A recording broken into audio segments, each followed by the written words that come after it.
संगठन ने की कांग्रेस से मांग, समाज से 3 उम्मीदवार होने की मांग। उचित मूल्य से अधिक दामों में बिक रहे सिलेंडर, खाद्य विभाग की टीम ने की छापेमारी, 57 सिलेंडरों को किया जब्त। पुलिस को मिली बड़ी सफलता, ड्रग्स के साथ आरोपियों को किया गिरफ्तार। परिवर्तन यात्रा को लेकर जोरदार तैयारियां, भाजपा कार्यकर्ताओं ने पूरी की तैयारी, विधानसभा प्रभारी ने की कार्यकर्ताओं के साथ बैठक। आवारा मवेशियों से किसान हुए परेशान, 100 आवारा मवेशियों ने फसल को पहुंचाया नुकसान। नमस्कार, आज की खबर में आपका स्वागत है। मैं हूं आपके साथ शिखा मेहरोत्रा। शुरुआत करते हैं छत्तीसगढ़ खबरों की। खबर अंबिकापुर से है, जहां जल संसाधन विभाग द्वारा एक नहर का निर्माण कराया जा रहा था। जानकारी के मुताबिक विभाग के ठेकेदार द्वारा काम करवाने के बाद मजदूरों को मजदूरी नहीं दी गई थी, जिससे मजदूर परेशान होकर मजदूर कलेक्टर के पास अपनी शिकायत लेकर पहुंचे। वहीं कलेक्टर ने कार्रवाई करते हुए जल संसाधन विभाग के अधिकारी को फटकार लगाई और तुरंत मजदूरी भुगतान करने का आदेश दिया, जिससे मजदूरों को वहीं तुरंत मजदूरी भुगतान किया गया, जिससे मजदूरों के चेहरे पर एक संतोषजनक खुशी दिखी। आज कलेक्टर जनदर्शन में करीब 120 आवेदन आए। उनमें से एक आवेदिका करजी ग्राम पंचायत से एक महिला आई हुई थी अपने 9 साल के बच्चे के साथ, और उनको सेरेब्रल पाल्सी एक बीमारी होती है जिसमें कि 75% उनको उनका दिव्यांगता है। बच्चा पढ़ाई नहीं कर पाता, बोल नहीं पाता है। तो हम लोग और अभी शासन से कोई इसको सुविधाएं नहीं मिल रही है। क्या नाम है? बसंत यादव। क्या काम किए थे, कहाँ काम किए थे? वही झोर बहारा कर के पास नहर बना रहे थे, छोटा वाला डैम था। फिर क्या हुआ? पैसा नहीं मिल रहा था तो कलेक्टर साहब के पास आए हम लोग, तो कलेक्टर साहब दिलवाए, अभी दे रहे हैं तो थोड़ा ठीक लग रहा है। कितना दिन काम किए थे, क्या काम किए थे? नहर बना रहे थे। कितना दिन काम किए थे? 1-1.5 महीना लगभग। रंजीत नाग। बता, कहाँ काम कर रहे हैं, क्या काम कर रहे हैं? कर्जी में काम कर रहे हैं, डैम बनाए। तो क्या हो गया फिर ठेकेदार भाग जिसमें अपने घरे। हाँ, फिर इंजीनियर सर था, हाँ, और मैं दिलाऊंगा पैसा बोला। हाँ, फिर ये 2-3 महीना के बाद तो मिला ही नहीं था पैसा। हाँ। हाँ, आज कहाँ आए हो? आज कलेक्टर कलेक्टर के पास आए हैं। साहब क्या बोले? मिलेगा पैसा बोले तो मिल रहा है अभी। कैसा लग रहा है? अच्छा लग रहा है। मेहनत किए थे, पैसा नहीं मिला तो कितना दिक्कत हो रहा था? बहुत दिक्कत हो रहा था। आज पैसा मिलेगा तो खुशी हो। खबर बेमेतरा से है, जहां आवारा मवेशियों से परेशान सैकड़ों किसानों ने कलेक्टर से मवेशियों को जिले से बाहर भेजने की मांग की है। जानकारी के मुताबिक किसानों ने बताया कि गौवंशों ने लगभग 100 आवारा मवेशियों ने फसल को नुकसान पहुंचाया है। वहीं किसानों ने गौठान की घेराबंदी तोड़ने वाले की नामजद शिकायत कर कार्रवाई की मांग करी है।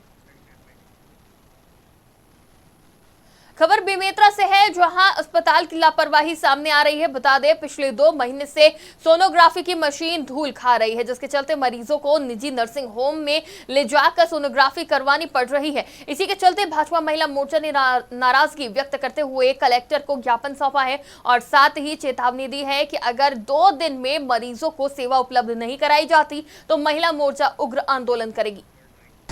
यहाँ जिला मुख्यालय में हॉस्पिटल में सोनोग्राफी मशीन लमसम साल भर से बंद है, और यहाँ पर साल भर से बंद, कुछ दिनों के लिए बीच में चालू हुआ था, कुछ दिनों के लिए, और उसके बाद से यहाँ पर प्राइवेट हॉस्पिटल मनमानी वसूली कर रहे हैं। अब सोनोग्राफी तो सबको कराना है, लेकिन आज जाते हैं प्राइवेट हॉस्पिटल में तो कहीं 1500 कहीं 1800 ऐसा वसूली किया जा रहा है। इसको लेकर हम सब कलेक्टर के पास आए थे, उसको ज्ञापन देने के लिए। क्या चालू करने के बाद क्या करेंगे आप लोग? नहीं चालू हुआ तो हम बोल के आए हैं कि हम आंदोलन करेंगे और हम गरीबों के हक के लिए लड़ रहे हैं। तो नहीं, ऐसा नहीं होता। कलेक्टर जी का ये कहना था कि नहीं, हम तो ऐसा मेरे संज्ञान में नहीं है बोलते हैं, और हम तो अगर नहीं रहता तो हम पैसा दे के कराते हैं। मैं बोली आपके संज्ञान में क्यों नहीं है, साल भर से नहीं हो रहा है और आपको संज्ञान में लेना चाहिए। बिलासपुर में उसलापुर रेलवे स्टेशन में कांग्रेस ने विशाल रेल रोको आंदोलन किया। यह आंदोलन अमित तिवारी और एनएसयूआई अध्यक्ष राजू यादव के नेतृत्व में किया गया। बता दें, ट्रेनों की लेट लतीफी से कई यात्रियों को परेशानी का सामना करना पड़ रहा है, जिसको देखते हुए प्रशासन ने रेल रोको आंदोलन चलाया और इस दौरान सैकड़ों की संख्या में मौजूद लोगों ने भाजपा सरकार के खिलाफ जमकर नारेबाजी की। सरकार अपने दोस्त अडानी की गाड़ी को बढ़ाया पड़ा है, जिसमें मालगाड़ी चल रही है लेकिन यात्रियों गाड़ी निरस्त और रद्दी खड़ी है, जिसमें आज विरोध में युवा कांग्रेस आगे आई है। अगर हमारी मांगे पूरी नहीं होगी तो हम उग्र आंदोलन करेंगे। आज का जो आंदोलन था वो जनता को समर्पित है, जनता का आंदोलन था। जन सामान्य को आज रेलवे से इतनी पीड़ा है, इतना दर्द है कि उसको आप यहाँ बहुत बिलासपुर में इन दिनों गैस सिलेंडर की बढ़ती कीमत से और उनकी किल्लत से आम जनता परेशान हो रही है। बता दें, बाजार में सिलेंडरों के उचित मूल्य से अधिक दामों में उपभोक्ताओं को सिलेंडर दिया जा रहा है। इसकी सूचना लगातार खाद्य विभाग बिलासपुर को मिल रही थी, जिसके बाद खाद्य विभाग की टीम ने छापेमारी की कार्रवाई करते हुए लगभग 57 सिलेंडरों को जब्त किया। साथ ही रिफिलिंग मशीन के साथ तोल मशीन भी जब्त करी। बहुत दिन सूचना मिल रही थी तीसरा क्षेत्र में अवैध रिफिलिंग की, तो आज हमने अपने सोर्सेस मालूम किया था। तो यहाँ पर काली मंदिर से 200 मीटर पहले है कुमार रेडीमेड, तो इनके बाजू में एक हिमांशु मेटल स्टोर है। यहाँ घर के अंदर में 14 बड़ा सिलेंडर प्राप्त हुआ जो अवैध रूप से रखे हुए थे। इसके बाजू में इन्हीं के भाई का घर है, वहाँ पे अभी मालिक के सामने नहीं आ रहा है। यहाँ 2 कमरों में 14 बड़े और 29 छोटे। यहाँ खास बात यह है कि अवैध रिफिलिंग किया जा रहा था। 2 नग हमको रिफिलिंग मशीन भी मिला है और एक तौल मशीन मिला है। ये समय समय पे हम लोग पता चल रहा था कि कहीं ना कहीं रिफिलिंग हो रही है शहर के अंदर, तो इसके बारे में पता चला कि यहाँ पर रिफिलिंग हो रही है। तो आज सुबह हम लोग यहाँ पहुँचे तो बड़े मुश्किल से ये पता चला कि यहाँ पर रिफिलिंग हो रही है। यहाँ हम लोग 14 सिलेंडर पकड़े हैं, जिसमें से कुछ भरे हैं, कुछ खाली हैं, और जो खाली हुए हैं वो रिफिलिंग के तहत हुआ है। इसमें 2 ठो हम रिफिलिंग का मशीन पकड़े हैं, एक प्राइवेट।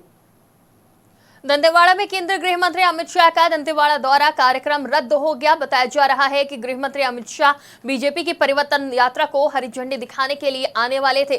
शाह के कार्यक्रम को लेकर बीजेपी के नेताओं ने बड़ी संख्या में दंतेवाड़ा में भीड़ भी जुटाई थी, लेकिन मौसम की खराबी के चलते दिल्ली से हवाई जहाज नहीं चलने के कारण केंद्रीय मंत्री अमित शाह का दंतेवाड़ा दौरा रद्द हो गया। 26 सितंबर को भाजपा की परिवर्तन यात्रा लोर में पहुंचने को लेकर भाजपा कार्यकर्ता पूरी तैयारी में जुटे हैं। छत्तीसगढ़ में आसन्न विधानसभा चुनाव के मद्देनजर भाजपा आला कमान ने छत्तीसगढ़ में सरकार बदलने के लिए परिवर्तन यात्रा निकालने का निर्णय लिया, जिसके चलते भाजपा की परिवर्तन यात्रा का दूसरा चरण 15 सितंबर को जमशेदपुर से शुरू होगा, जिसे भाजपा के राष्ट्रीय अध्यक्ष जेपी नड्डा हरी झंडी दिखाकर रवाना करेंगे और दूसरे चरण की यात्रा का नेतृत्व नेता प्रतिपक्ष नारायण चंदेल करेंगे। जिसके बाद इस परिवर्तन यात्रा के समापन में पीएम मोदी बिलासपुर में 28 सितंबर को शामिल होंगे। रायपुर में 18 और 19 सितंबर को आयोजित होने वाली G20 की बैठक को लेकर पुलिस अधिकारियों ने पूरी तैयारी कर ली है। बताया जा रहा है कि नवा रायपुर के निजी होटल में आयोजित फाइनेंस ट्रैक पर 4th framework working group meeting में 50 देशों के प्रतिनिधि मौजूद रहेंगे। वहीं इनके लिए सुरक्षा व्यवस्था को लेकर कड़े इंतजाम किए गए हैं। बता दें, रायपुर जिले में पदस्थ पुलिस कर्मियों के अलावा लाइन और दूसरे जिलों से पुलिस अधिकारियों और जवानों को पदस्थ किया जाएगा। 3 लेयर में प्रतिनिधियों की सुरक्षा होगी। G20 को लेकर वरिष्ठ पुलिस अधिकारियों को लगातार निर्देशित किया गया है और उसके आधार पर हम लोगों ने पूरी सुरक्षा प्लान करके रखा हुआ है। एयरपोर्ट पे जब आएंगे वहाँ से लेकर जो रुकने का स्थान है और अगर संभावित उनका भ्रमण स्थान है, सबको हम लोगों ने चिन्हांकित किया है, रूट चिन्हांकित किया हुआ है। उसके लिए पर्याप्त मात्रा में बल हमको उपलब्ध कराया गया है। बहुत बड़ी संख्या में राजपत्रित अधिकारी भी लगे होंगे, जो हर किसी की जिम्मेदारी होगी ताकि छत्तीसगढ़ में एक जो भव्य आयोजन है। खबर रायपुर से है, जहां थाना टिकरापारा में पुलिस ने भारी मात्रा में ड्रग्स के साथ आरोपियों को गिरफ्तार किया और साथ ही बताया कि आरोपियों के संबंध में कंट्रोल रूम में प्रेस वार्ता का आयोजन किया जाएगा, जिसमें सभी पत्रकारों के आमंत्रित किया गया है। और ये माल जो है चूँकि दूसरे प्रदेश से आया है तो ये वहाँ से ट्रांसपोर्ट के माध्यम से यहाँ मंगवाते हैं और यहाँ पर 2-2 4-4 नग सिरप करके अलग अलग लोगों को बेचते हैं। कितना इसका इसकी वैल्यू मतलब जो खरीदने का प्राइस है लगभग 3 लाख रुपए है, लेकिन यदि मार्केट वैल्यू देखेंगे तो 10 लाख रुपए से ऊपर का। रायपुर में आगामी विधानसभा चुनाव में मुस्लिम समाज के लोगों को कांग्रेस द्वारा मुस्लिम समाज से 3 उम्मीदवार बनाए जाने के लिए छत्तीसगढ़ के मुस्लिम संगठन द्वारा मांग की गई, जिसका ऑल इंडिया कौमी तंजीम छत्तीसगढ़ इकाई समर्थन कर रही है। साथ ही कांग्रेस के वरिष्ठ नेताओं को पत्र के माध्यम से अवगत कराया गया कि छत्तीसगढ़ में जन कल्याणकारी योजनाओं से यहाँ के नागरिकों के जीवन स्तर में बदलाव आया है और आर्थिक रूप से मजबूती भी मिली है। छत्तीसगढ़ की खबरों में फिलहाल इतना ही। देश और दुनिया की तमाम खबरों के लिए देखते रहिए आज की खबर।